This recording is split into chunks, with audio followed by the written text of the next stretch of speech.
Well, it can make all the difference in the day for an elderly person who is shut indoors. Meals on Wheels has been delivering hot food to people in Ottawa for 4 decades. And the group celebrates its anniversary later this morning with speeches from various politicians. But Hallie Cotnam focused in on the heart of the organization, and that would be its volunteers. She took a ride with one of the teams that delivers meals, and she joins me again this morning. Hi again, Hallie. Hi, Kathleen. So you gave us an introduction to the person that you wanted to focus on to sort of help tell the story. So introduce us once again. Well, his name is Madat, and he's a realtor in Ottawa. And every Friday, he and one of his colleagues at the office head out to deliver hot lunches.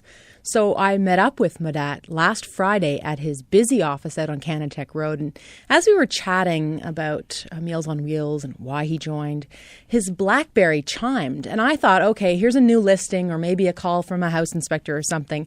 He showed me the little screen on his BlackBerry and it said, Meals on Wheels. So it's his reminder once a week to hold his calls and hit the road. So we headed out to pick up the lunches, which are kept in these specially designed thermal coolers, and we started delivering them to homes and apartments in Vanier.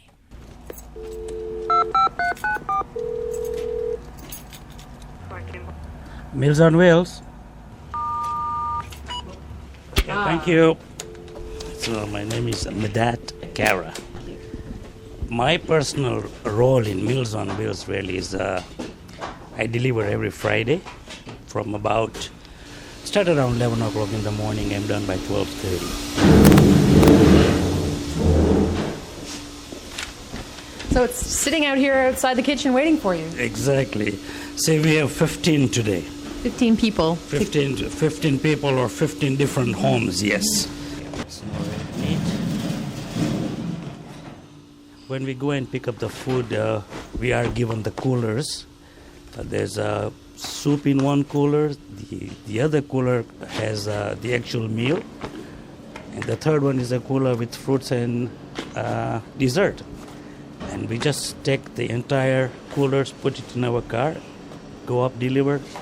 It's an apartment or house, go in and just come out.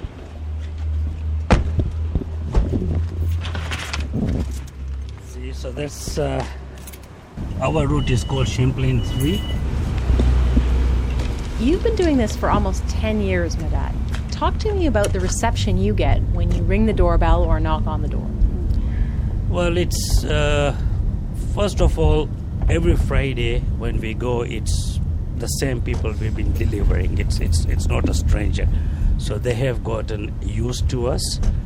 There are a few people on the route who don't know that we have a profession and we have volunteers, and they actually think that maybe we really are the delivery people.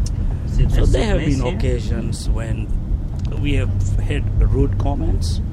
It's like, hey you, things like that. But we try to understand that we're dealing with somebody who's 70, 80, 90-year-old, and you take it as if they're your own parents, and just take with a grain of salt, they call it, and just smile and just apologize and just walk away, basically.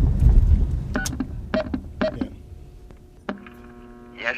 It's Meals on Wheels. Okay. Well, most of the times it's a very warm reception. Most of the times is they really do appreciate what we do, and the last 24 hours before we go there, we are probably the only contact that person has to see or talk to, because they are confined to their apartment or a house, and most people wouldn't even know. Like a very good example is this one gentleman who is about 85, and every time you walk in, he would say, "Beautiful day," and I look outside and there's a storm out there, and he would say beautiful day. So they are not really, quite a few of them are not really out with the world, and that's, I guess, the most satisfying part of being part of their lives for that few minutes.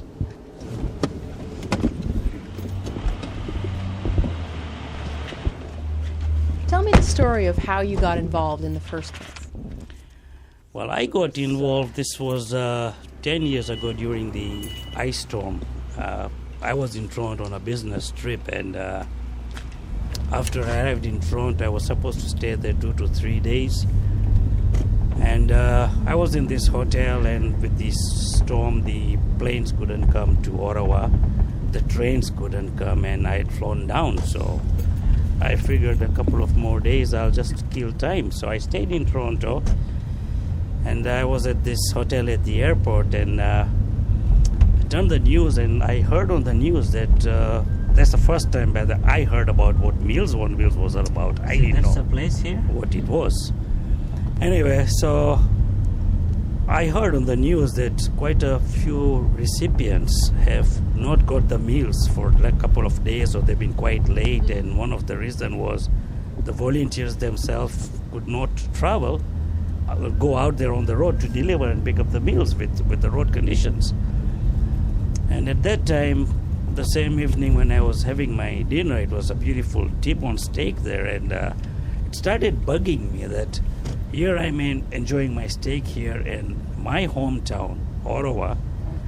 The people who are the seniors, who are really like our parents, probably went without lunch today. I mean, it just bugged me. So the next day, it bugged me a little bit more. So I figured, if snowstorm, ice storm, rainstorm, doesn't matter. If I need a listing or if I have to show a property, I'm on the road. Nothing stops me. So why should it stop somebody from just going and deliver a meal?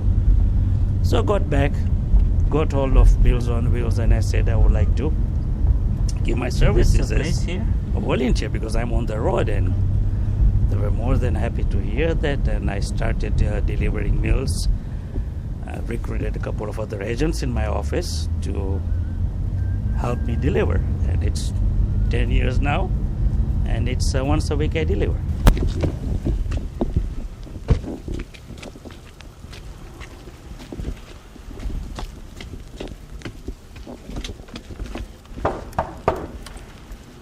Hey, how are you?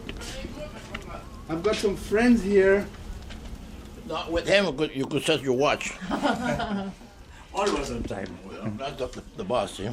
And sometimes the meal are so big, I cut it in half for 2 meals. What would you say is the best part of Meals on Wheels, apart from the food, of course? The variety, and the meal is always on time. See you next week. Very good, my comrade. Okay. Bye-bye. We'll keep in touch. Bye-bye. Bye-bye.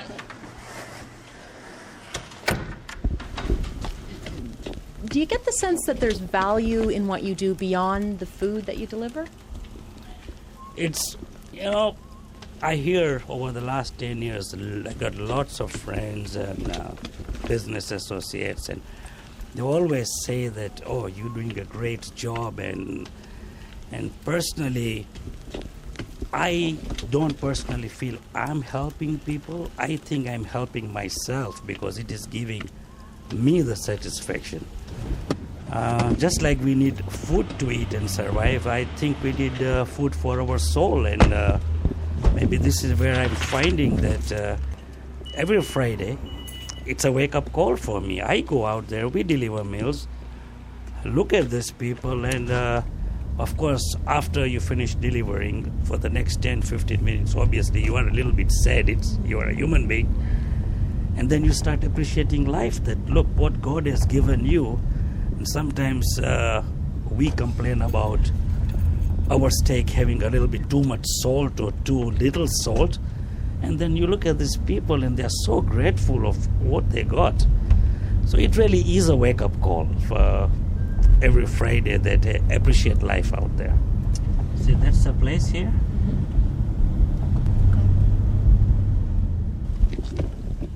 So, Hallie, you really do get the sense that Madat benefits from this as much as his clients do. I think he does. He told me there are clients that he gets to know quite well and that he looks forward to seeing. And just to give you an example, we dropped off lunch to one man who, thank you very much for the lunch. And out of the blue, he started talking about a concert he'd been to the night before. And in that tiny little snapshot, you realize that here was this man who had waited 12 hours to tell someone about what he had seen the night before. Mm-hmm. And it was just a really warm feeling that I had. And I was really I really enjoyed my time with Madat. Thank you. Thank you. Enjoyed your story. Thank you.